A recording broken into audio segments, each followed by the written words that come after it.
ભાવનગર શહેરની નિલમબાગ પોલીસ દ્વારા ચાવડીગેટ વિસ્તારમાં થયેલી મોબાઈલ ચોરીનો ભેદ ઉકેલવામાં સફળતા મેળવી છે। નિલમબાગ પોલીસ દ્વારા ચાવડીગેટ વિસ્તારમાં મોબાઈલની થયેલી ચોરીને પગલે કિશન મનોજભાઈ સોલંકી નામના શખ્સને ઝડપી લીધો છે। ટેકનિકલ સર્વેલાન્સ દ્વારા અને બાતમીને પગલે કિશન મનોજભાઈ સોલંકીની આગવી રીતે પૂછતાછ કરતા તેને મોબાઈલ ચોરીની કબૂલાત આપી હતી।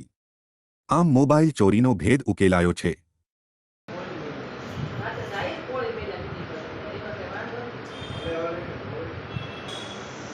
એમ કે છે કોટ કાળામાં પડે મરી જાય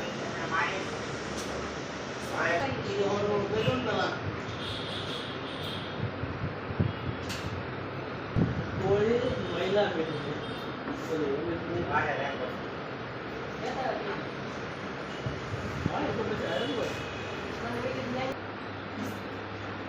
ઓલા બે કાલ વાદ્ય આપનો